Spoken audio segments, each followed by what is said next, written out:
Cordial saludo para todos nuestros amigos y amigas, hermanos y hermanas que nos acompañan en esta ocasión para seguir profundizando en el tema disidencia en la historia de nuestra Iglesia Adventista del Séptimo Día. Qué bueno es saber al estudiar la historia que Dios ha estado cerca de esta iglesia a pesar de los disidentes y de las disidencias, y que finalmente conducirá a su iglesia hasta el seguro puerto de la Canaán celestial. Antes de abordar la palabra de Dios, vamos a pedir su bendición para que el Espíritu Santo pueda instruirnos en esta hora. Oremos al Señor. Nuestro Padre y nuestro Dios, qué privilegio es poder dedicar tiempo al escudriñamiento de tu palabra. Reconociendo nuestras limitaciones, te pedimos humildemente que envíes tu Santo Espíritu para que sea Él nuestro maestro, nuestro instructor, y podamos entonces entender las verdades que estudiaremos en esta hora, las podamos poner en práctica y nuestra vida espiritual pueda ser fortalecida por tu palabra. Gracias por esta bendición en el nombre de Cristo Jesús. Amén. En uno de los famosos poemas épicos de Homero, Homero es muy famoso porque escribió esas dos grandes obras clásicas llamadas la Ilíada y la Odisea. Especialmente en la Ilíada, él relata las guerras de los griegos contra los troyanos. Según Homero, dice que 10,000 soldados avanzaron para sitiar la legendaria ciudad de Troya. Estuvieron allí durante largos años. Algunos historiadores dicen que 9 años, otros dicen que 10 años, tratando de tomarse esa gran ciudad, la ciudad de Troya. Insistieron una vez y otra vez, pero los troyanos siempre repelían los ataques de los griegos. No sabían qué estrategia militar usar para tomar esa ciudad, hasta que de pronto un gran maestro, que Homero lo llama Epis, en su obra, se le ocurrió una brillante idea. Y esa brillante idea fue construir un gran caballo de madera. Dice Homero en su obra que dentro de ese caballo de madera escondieron algunos soldados enemigos, y las tropas de los griegos se retiraron del sitio de la ciudad de Troya. Cuando los soldados troyanos miraron por las murallas la retirada de los griegos, sintieron descanso, se sintieron felices y sintieron prácticamente que habían derrotado a los griegos en esta gran batalla. Los griegos se retiraron, pero dejaron el caballo de madera en la playa. No había más enemigos, no había más soldados griegos. Así que los troyanos salieron, abrieron las puertas de su ciudad, empezaron a mirar cautelosamente este caballo que había sido abandonado cerca de Troya por los griegos, y uno de los espías griegos convenció a los troyanos de que entraran el caballo a la ciudad como un regalo que los griegos habían dejado para la diosa de la guerra. Así que la historia dice que los troyanos llevaron el caballo lo entraron en su ciudad, cerraron nuevamente las puertas y empezaron a hacer fiesta porque consideraron el retiro de los griegos como un triunfo para ellos. Esa noche bebieron, esa noche celebraron, esa noche se emborracharon y mientras estaban en esa gran celebración, los soldados griegos salieron dentro del gigantesco caballo, abrieron las puertas de la ciudad y entonces aparecieron nuevamente todos los soldados griegos que invadieron esa gran ciudad y finalmente la destruyeron. Desde afuera les era imposible conquistar la ciudad. Pero Homero dice que cuando entraron, cuando estuvieron dentro, pudieron destruir completamente al enemigo. Apreciados hermanos y amigos, de este cuento épico, aunque algunos también lo consideran un hecho histórico, podemos nosotros extraer algunas ilustraciones que se pueden aplicar a la situación de nuestra iglesia en el siglo XXI. Por muchos años, la Iglesia Adventista del Séptimo Día consiguió resistir valiente y tenazmente los peligrosos asaltos del enemigo.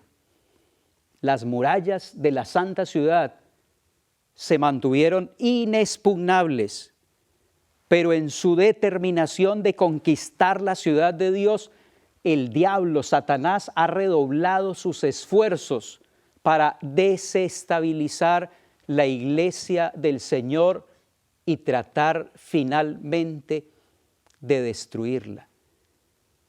Es por eso que el diablo entiende perfectamente que la estrategia que utilizaron los griegos de atacar desde adentro es una estrategia poderosa para desestabilizar y, si se quiere, tratar de destruir la iglesia del Señor. Por eso el diablo, como estudiamos en uno de nuestros temas anteriores, traerá personas no convertidas al seno de la iglesia para que sean ellas dentro de la iglesia quienes se encarguen de entorpecer, neutralizar el buen desarrollo de la causa de Dios. Creo que en esa línea de pensamiento estaba el apóstol Juan cuando en su segunda carta, en el capítulo 2 y el versículo 19, él declaró, primera de Juan, el capítulo 2 y el versículo 19, dice, salieron de nosotros, pero no eran de nosotros. Salieron de nosotros, pero no eran de nosotros. Porque si hubiesen sido de nosotros, habrían permanecido con nosotros. Pero salieron para que se manifestase que no todos son de nosotros. ¿De a quién se está refiriendo aquí el apóstol San Juan? Si nosotros miramos el contexto inmediato, que es el versículo anterior, el versículo 18, él está diciendo, hijitos, ya es el último tiempo. Está enmarcando este texto dentro del tiempo final. Hijitos, ya es el último tiempo, y según vosotros oísteis que el anticristo viene. Así ahora han surgido muchos anticristos. Por esto conocemos que es el último tiempo. Amigos y hermanos, vivimos en el último tiempo de la historia de este mundo. El diablo ha entrado en la iglesia del Señor y a través de muchos hombres y mujeres no convertidos tratará de desestabilizar la iglesia de Dios. Como dijo San Juan, salieron de nosotros, pero no eran de nosotros, porque si hubiesen sido de nosotros, habrían permanecido con nosotros. En el libro de los Hechos, el apóstol San Pablo también hizo a la iglesia una advertencia de esas fuerzas endógenas, internas de la iglesia, que el diablo movería, que el diablo llevaría a la acción para tratar de destruir la iglesia del Señor. En el libro de los Hechos, en el capítulo 20 y en el versículo 30, el apóstol declara: y de vosotros mismos se levantarán hombres que hablen cosas perversas para arrastrar tras sí a los discípulos. Muy interesante lo que dice el apóstol. En su discurso a los ancianos de Mileto, él advierte que de vosotros mismos, no hombres que vendrían de afuera, pero dentro de la misma iglesia primitiva, y de vosotros mismos se levantarán hombres que hablen cosas perversas. El diablo sabe que necesita trabajar desde dentro de la iglesia. Como dice la palabra del Señor, los peores enemigos pueden ser los de tu propia casa. El apóstol Pedro, también advirtiendo a la iglesia del Señor con respecto a esas fuerzas internas de la iglesia, con respecto a esos disidentes y disidencias internas, en su segunda carta, en el capítulo 2 y el versículo 1, segunda carta del apóstol Pedro, el capítulo 2 y el versículo 1 declara: pero hubo también falsos profetas entre el pueblo, como habrá entre vosotros falsos maestros, que introducirán encubiertamente herejías destructoras, y aún negarán al Señor que los rescató, atrayendo sobre sí mismos destrucción repentina. El apóstol es enfático y categórico cuando dice que dentro de la iglesia de vosotros mismos se levantarán hombres que enseñarán grandes herejías. La sierva de Dios, advirtiendo también sobre este mismo asunto, tiene una declaración en el libro de Eventos de los Últimos Días, la página 160, donde ella es consciente de la estrategia que utilizará Satanás en el último tiempo contra la iglesia del Señor. Dice la sierva de Dios: tenemos mucho más que temer de los enemigos internos de la iglesia que de los enemigos externos. Eso quiere decir que dentro de la iglesia, apreciados hermanos y amigos, hay hombres y mujeres no convertidos que pueden hacer mucho daño. Y es por eso que necesitamos ver la historia de la iglesia. Hoy quiero invitarles para ver algunos de esos disidentes, para ver en detalle algunas de esas disidencias que no vinieron de afuera, no fueron ataques desde afuera, no fueron los escépticos que más atacaron la iglesia adventista, no fueron los ateos ni los agnósticos, pero esta iglesia ha sido sacudida muchas veces porque hombres aparentemente convertidos dentro de la iglesia se han encargado de desestabilizar este movimiento del destino y este movimiento de Dios. Vamos a iniciar por uno en nuestra historia de nuestra iglesia, nuestra historia denominacional, que es Dadore Camray.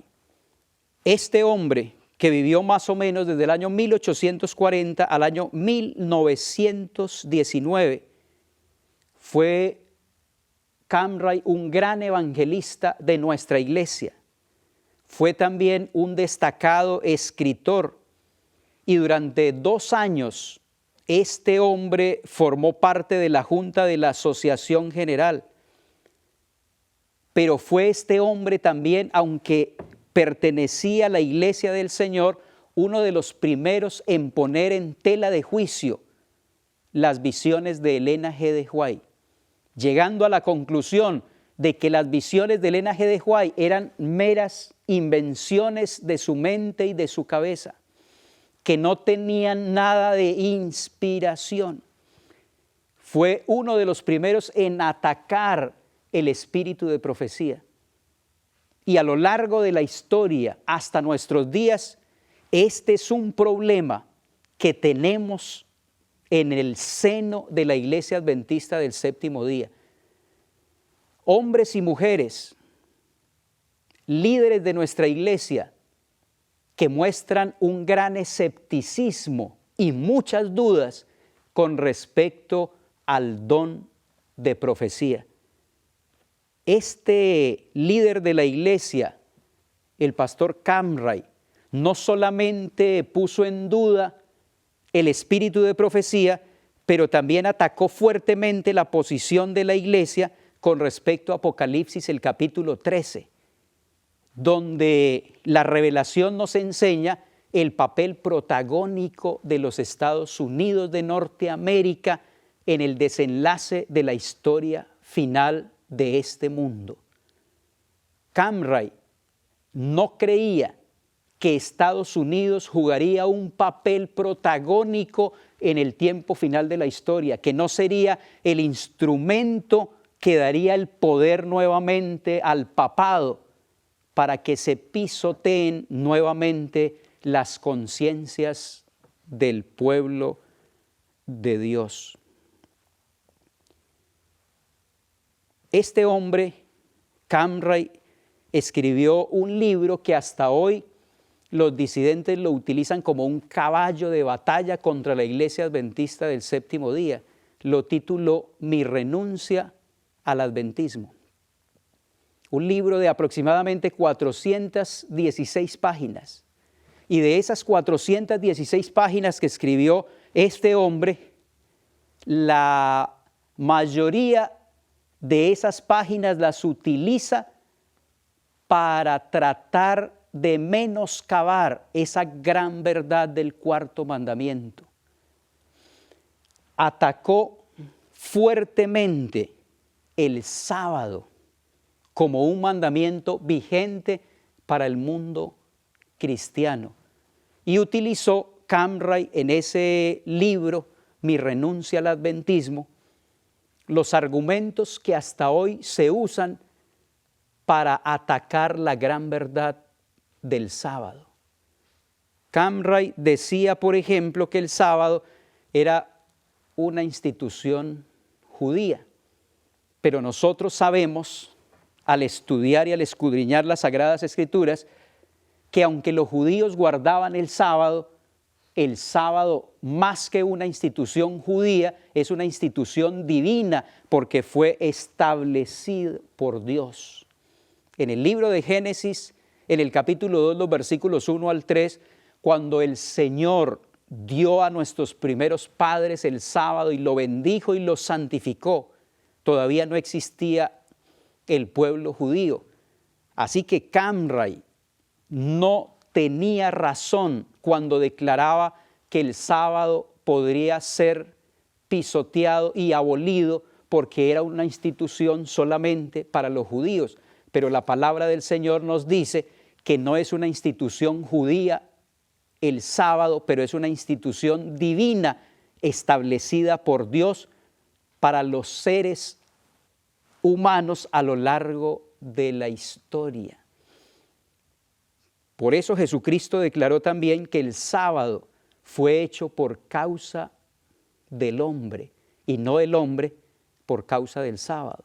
Si hubiese sido para los judíos, Cristo hubiese declarado que el sábado fue hecho por causa de los judíos, pero el Señor dijo, fue hecho por causa del hombre. Isaías en el capítulo 56 declara, y a todos los extranjeros que guarden el sábado, yo los recrearé en mi santo monte, dice Jehová. Así que la Biblia enseña todo lo contrario a lo que presentó el señor Camray con respecto al sábado. Alegó que el sábado era una institución judía, pero la Biblia lo presenta como una institución divina.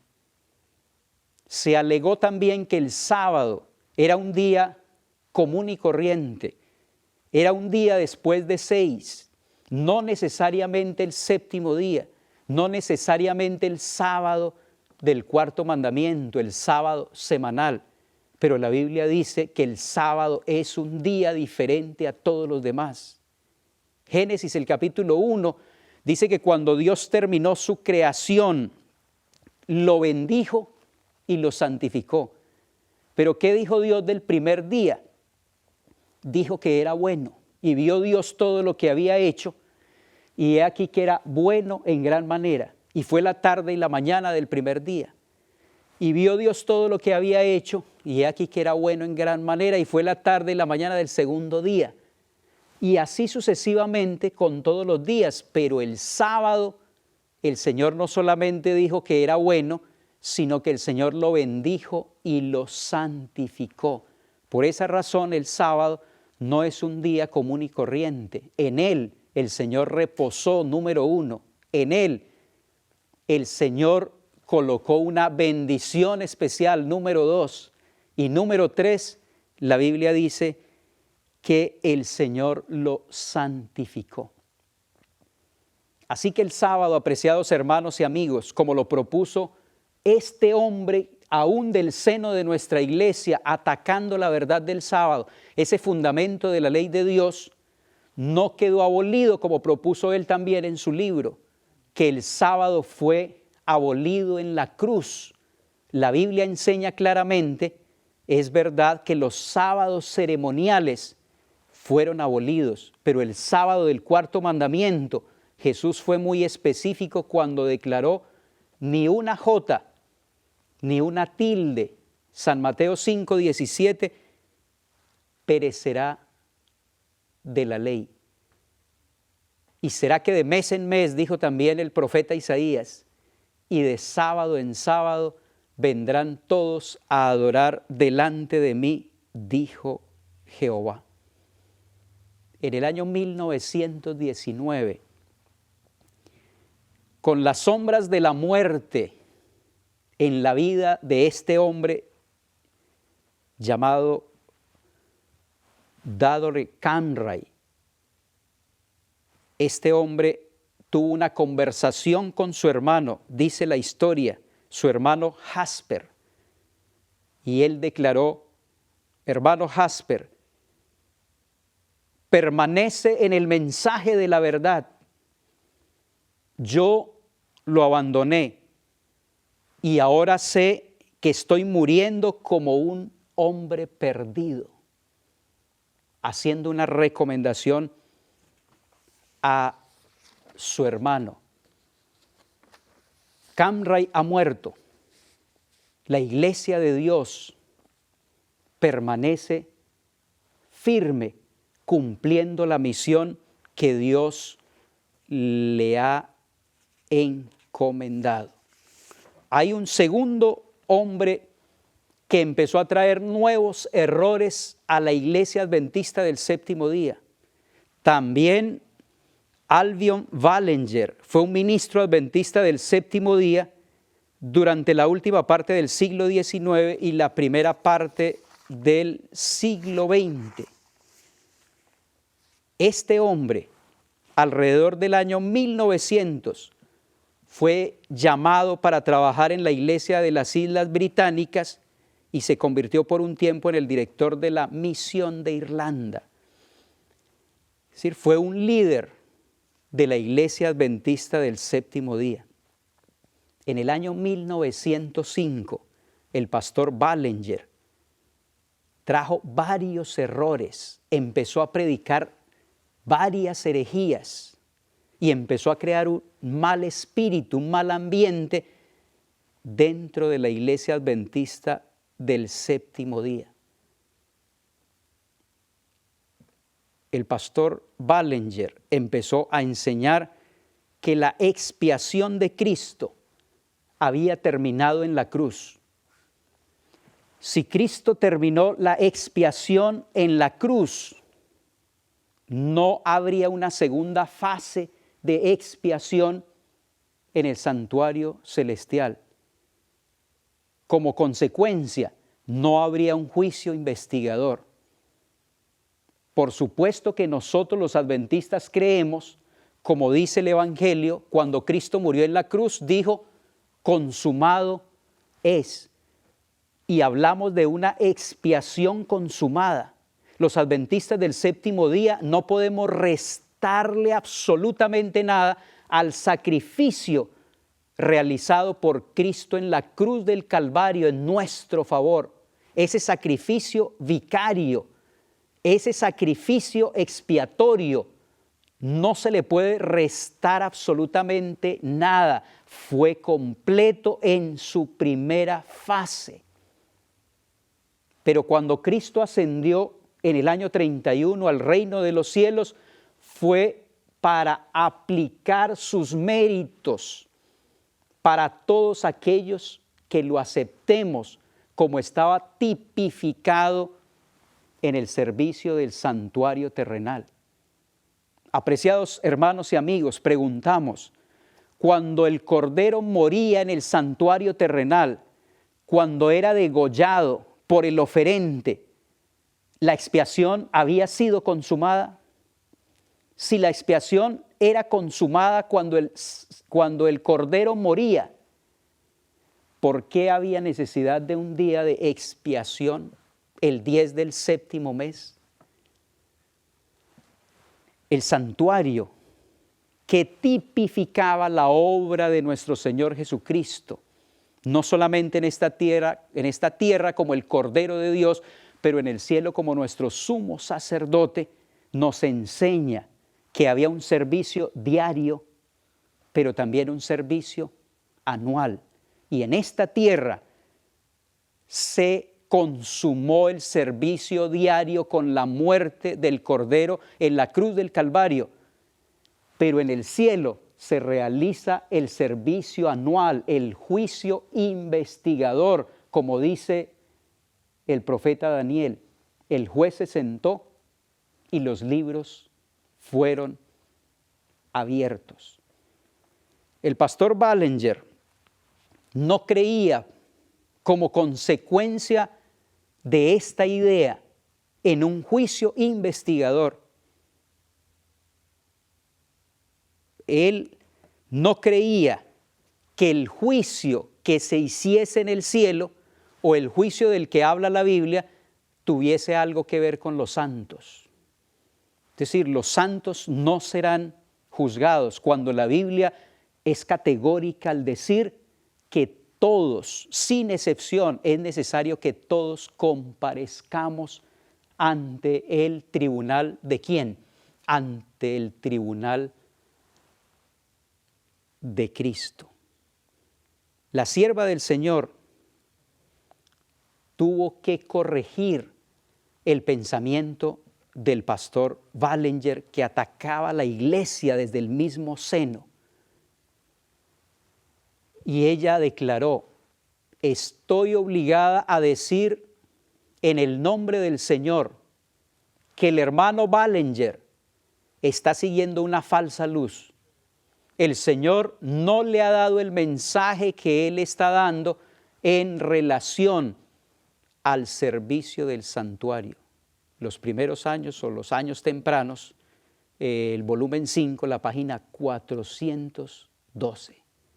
Alabamos al Señor porque cada vez que se levantaban hombres para tratar de entorpecer el buen desarrollo de la iglesia o desviar a la iglesia del Señor de los fundamentos y de los hitos de la verdad bíblica, Dios usaba a su sierva para corregir ese tipo de pensamiento, y aquí la vemos en acción, eliminando el pensamiento que difundía el pastor Wallinger dentro de nuestra iglesia. No solamente el pastor Camray, no solamente el pastor Wallinger, pero otro hombre que sentimos muchísimo que se haya desviado de la verdad, porque era del seno de nuestra iglesia, L. Waggoner, que vivió del año 1855 al año 1916. Lo recordamos a él porque fue uno de los campeones por allá en el año de 1888 en el congreso que tuvo la iglesia en Minneapolis. Él junto con A.T. Jones fueron los instrumentos, los oradores que presentaron en ese congreso de la iglesia reunida en 1888 ese gran mensaje de la justificación por la fe. El tema de Waggoner en ese concilio de la iglesia, en ese congreso de la iglesia, fue la ley en Gálatas. Y Elena G. de White les dio a ellos dos, tanto a Waggoner como a Jones, un gran apoyo en lo que ellos presentaban. Desafortunadamente, ellos empezaron a ir en una línea desviada, a ir en un camino incorrecto. Empezaron a albergar algunas dudas con respecto también a la doctrina del santuario y empezaron a desviarse de la verdad. No solamente se desviaron, sino que empezaron a publicar y a enseñar lo que ellos creían que era contrario a la palabra de Dios. Waggoner, por ejemplo, concluyó que es imposible que pueda existir tal cosa como la transferencia de los pecados al santuario.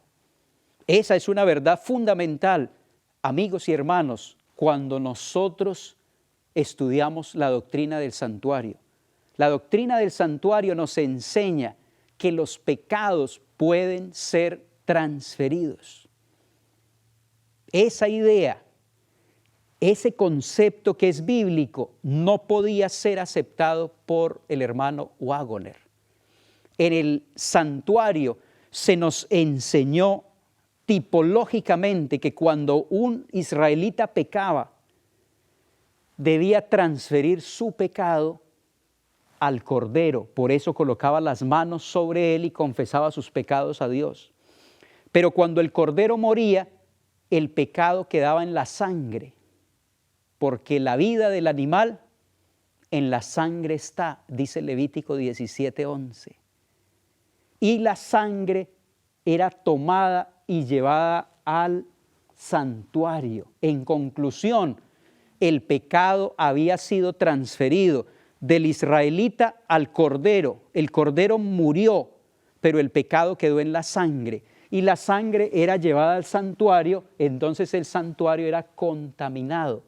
Por esa razón, Levítico, el capítulo 16, explica que había necesidad de un día de expiación, el famoso día del Yom Kippur, donde tendrían que ser limpiados, borrados, eliminados todos los pecados que habían sido acumulados durante todo el año. Nuestro hermano Waggoner decía que no hay tal cosa como la transferencia del pecado, pero amigos y hermanos, la Biblia es categórica al declarar que nuestros pecados pueden ser transferidos. ¿A quién? A Cristo Jesús. El profeta Isaías dice que Él cargó con nuestros pecados. Eso quiere decir que nuestros pecados sí pueden ser transferidos a otra persona, en este caso, al Cordero de Dios que quita el pecado del mundo, nuestro Señor Jesucristo carga con nuestros pecados para que nosotros podamos tener su justicia, para que nosotros podamos ser completamente justificados. Como consecuencia de ese pensamiento que los pecados no pueden ser transferidos, el hermano Waggoner enseñó también que no hay tal cosa como una contaminación en el santuario celestial. Si no hay una contaminación en el santuario celestial, tampoco hay una necesidad de purificación. Nuestro texto que es un hito en la Iglesia Adventista del Séptimo Día, Daniel 8:14, declara hasta 2300 tardes y mañanas, luego el santuario será purificado. Y Daniel 9:23 y Hebreos 9:23 declara que las cosas celestiales deben ser purificadas, no con la sangre de los toros y de los machos cabríos, pero con la sangre preciosa ¿de quién? Con la sangre preciosa de nuestro Señor Jesucristo. El santuario celestial debe ser purificado y esa purificación equivale al juicio investigador, es decir, borrar, quitar, eliminar, restaurar el santuario, ¿cierto? Y es la obra que hace nuestro Señor Jesucristo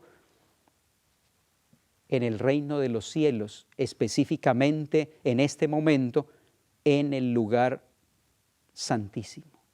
Desafortunadamente, cuando un hombre empieza a proclamar este tipo de ideas que son disidentes dentro de nuestra iglesia, se desvía y finalmente, así como el pastor Camray, así como el pastor Waggoner, ellos naufragaron en la fe. Naufragaron en la fe adventista, aunque fueron parte de este movimiento.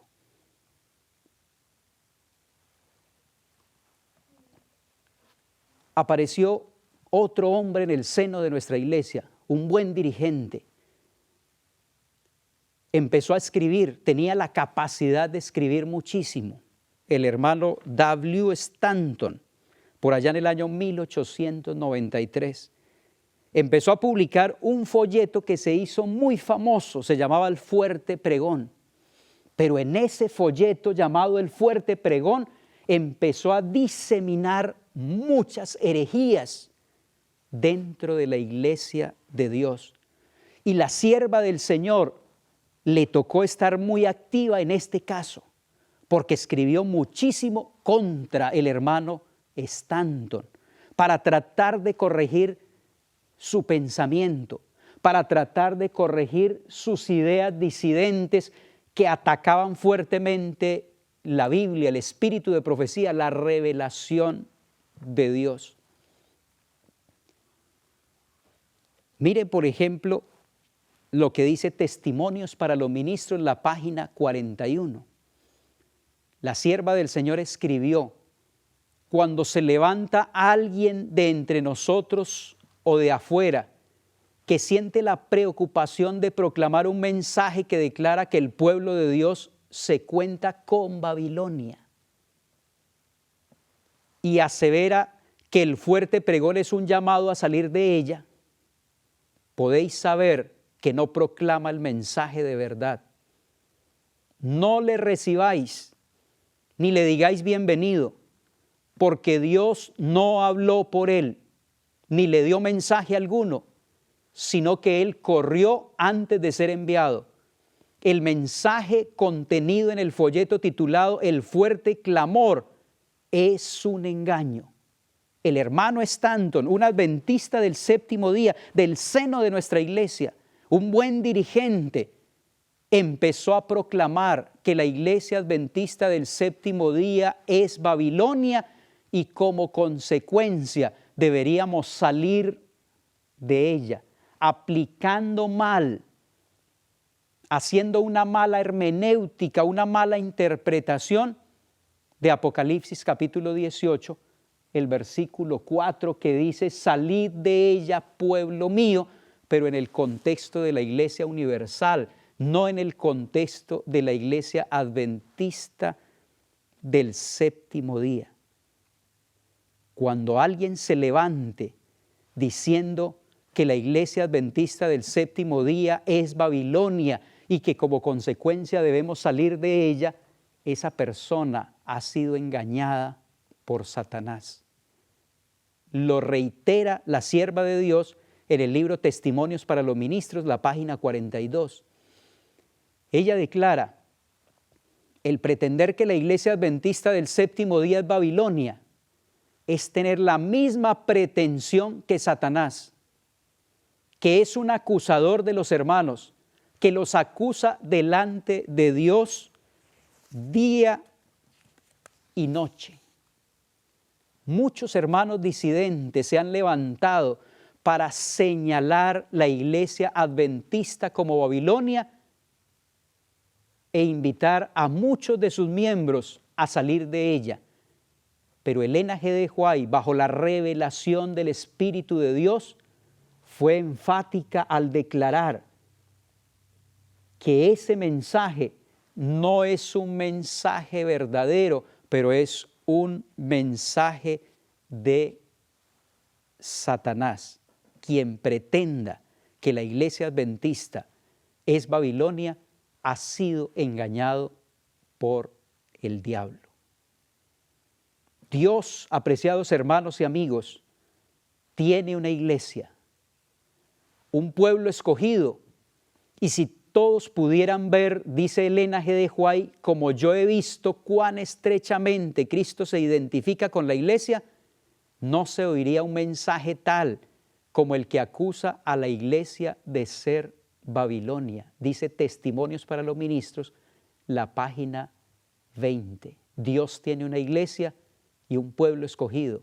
Y si nosotros pudiésemos ver, dice ella, como yo he visto cuán estrechamente se relaciona Dios con su iglesia, no se oiría semejante mensaje que la iglesia adventista es Babilonia.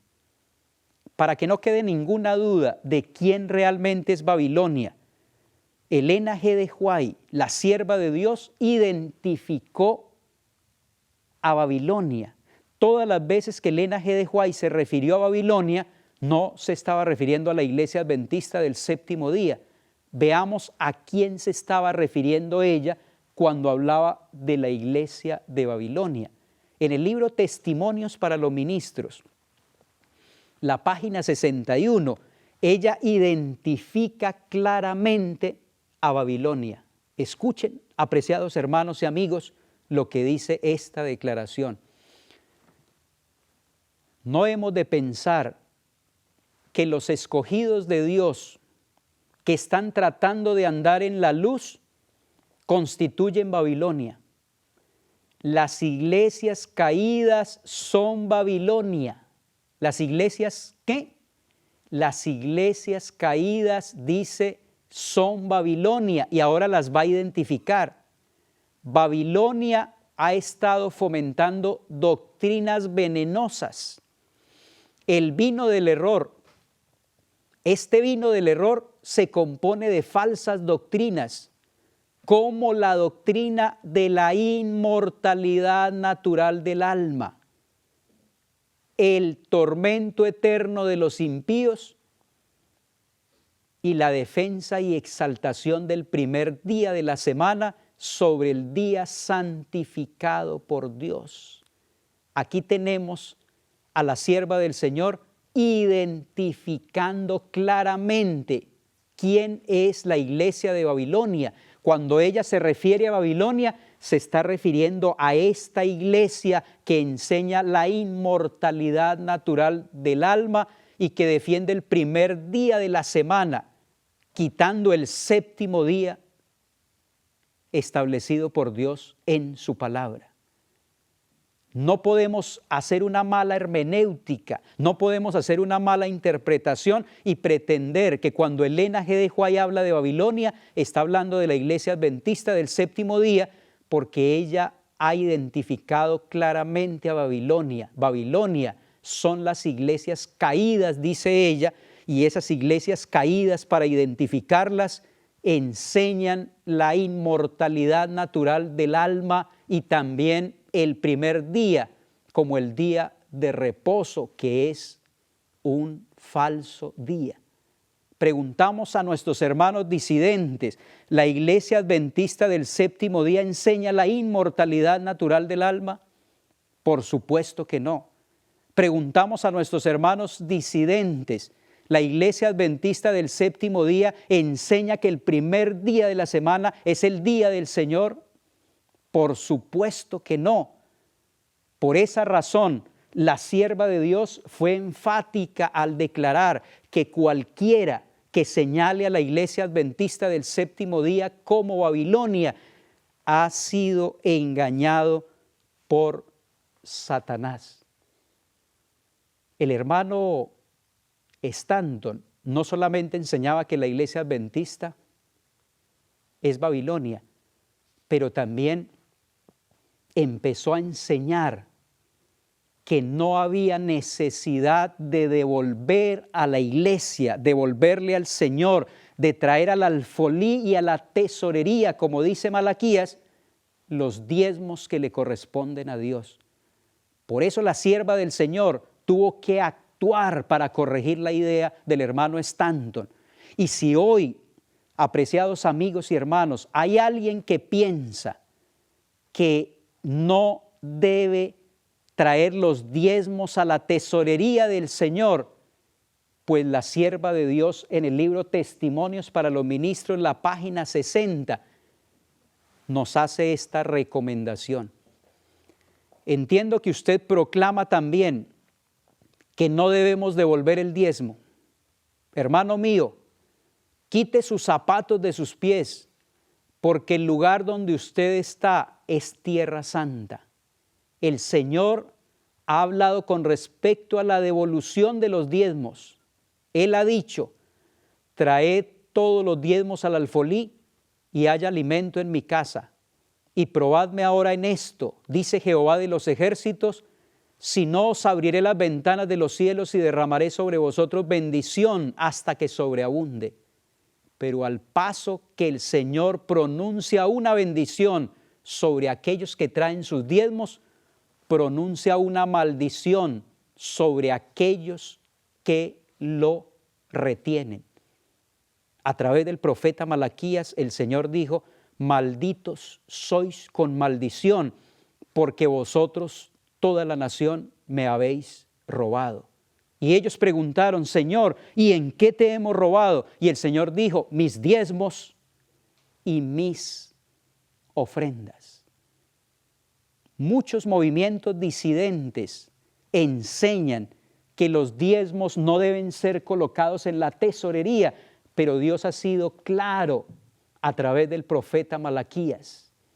Los diezmos y las ofrendas son de Dios. Debemos devolvérselos a Él y Él ya ha determinado cómo deben ser usados para la predicación del Evangelio. Miren, apreciados hermanos y amigos, cómo el diablo ha redoblado sus esfuerzos a lo largo de la historia para crear disidencias, para fortalecer a algunos disidentes en el seno de la iglesia y tratar de destruirla. Pero nosotros alabamos al Señor, porque a pesar de todas estas crisis, porque a pesar de todas estas herejías que se enseñaban en el seno de la iglesia, Dios ha sido bueno en conducir esta iglesia por el camino correcto y lo hará hasta el tiempo del fin, hasta que esta iglesia sea llevada triunfante a la Canaán celestial. En la historia apareció ahora una mujer. Hemos estudiado 4 hombres que trajeron esas herejías, pero ahora aparece una dama que se llama o se llamaba Anna Phillips. La señora Anna Phillips empezó a tener algunas visiones, empezó a tener algunos sueños y ella se declaró profeta, trató de suplantar, trató de usurpar el lugar de la señora Elena G. de White mientras se encontraba en Australia. Tanto así que muchos de nuestros pastores, escuchando el relato de sus visiones, escuchando las declaraciones que ella hacía, que Dios le daba, fueron convencidos en lo más profundo de su corazón y empezaron a darle apoyo, sin entender que el diablo estaba tratando de suplantar el verdadero don de profecía. La sierva de Dios desde Australia tuvo que corregir también esa situación y le escribió una carta al pastor Jones, donde le decía, se encuentra esa carta en Mensajes Selectos, el tomo 1, la página 97. ¿Supuso usted que Dios lo había comisionado para que presentara las visiones de Anna Phillips, las leyera en público y las equiparara con los testimonios que el Señor le ha complacido darme?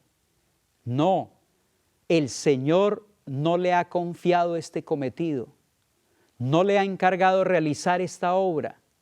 No rebaje la obra mezclándola con producciones de las cuales no posee una evidencia positiva de que proceden del Señor de la vida y la gloria.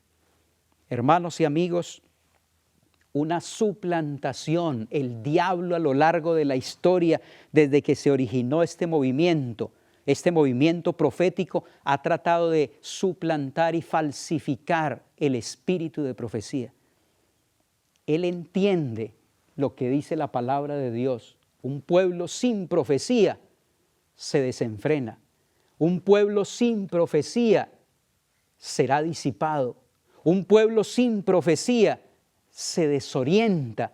Y es por esa razón que tenemos tantas iglesias hoy totalmente desorientadas porque abandonaron el espíritu de profecía.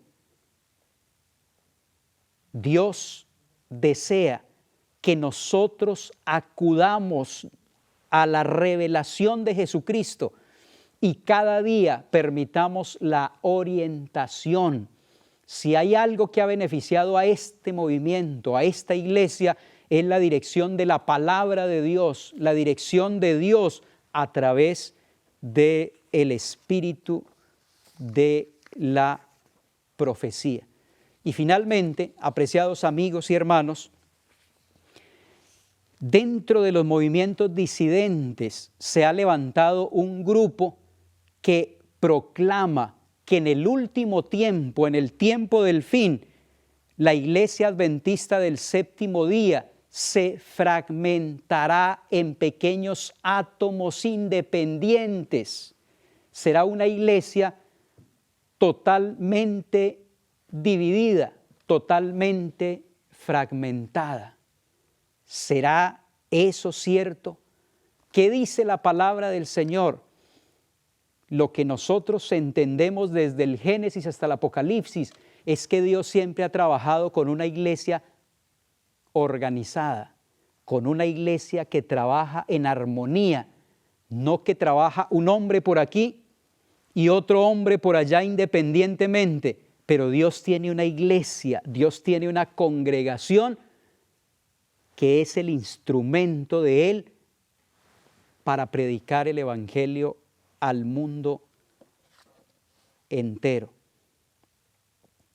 La sierva del Señor en el libro Testimonios para la Iglesia, el tomo 9, Testimonios para la Iglesia, el tomo 9, la página 257 y 258, hace esta tremenda declaración. Dice ella, algunos han presentado el pensamiento de que cuando nos acerquemos al tiempo del fin, cada hijo de Dios actuará en forma independiente de toda organización religiosa. Pero he sido instruida por el Señor de que en esta obra no existe tal cosa como independencia de acción para cada hombre. Las estrellas del cielo, todas actúan según una ley. Cada una influye sobre la otra para hacer la voluntad de Dios, prestando común obediencia a la ley que controla su acción. Y a fin de que la obra de Dios pueda progresar en forma sana y sólida, su pueblo debe actuar unidamente. Dios, aún en el tiempo del fin, usará a una iglesia que no se ha dividido, que no se ha separado, pero una iglesia que se ha mantenido unida. Y declara finalmente el Señor que nadie albergue el pensamiento de que podemos prescindir de la organización. La erección de esta estructura nos ha costado mucho estudio y muchas oraciones en demanda de sabiduría que sabemos que Dios ha contestado. Ha sido edificada por su dirección a base de mucho sacrificio y conflicto.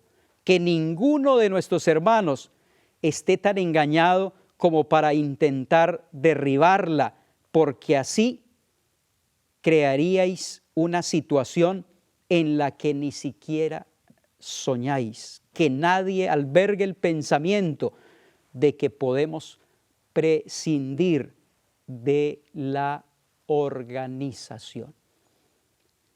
Apreciados hermanos y amigos, esta iglesia no se dividirá. Esta iglesia, la iglesia del Señor, permanecerá unida hasta el tiempo del fin. Dice la sierva de Dios: sé que el Señor ama a su iglesia, la cual no ha de ser desorganizada ni dispersada en átomos independientes. No existe la menor lógica en esto. El Señor mantendrá su iglesia unida. Y a pesar de todas las disidencias y todos los disidentes, Dios en su infinita misericordia llevará a esta iglesia como lo ha hecho en el pasado. No tenemos por eso nada que temer en el futuro, excepto que olvidemos la manera maravillosa como Dios nos ha conducido en el pasado. Que Dios nos bendiga.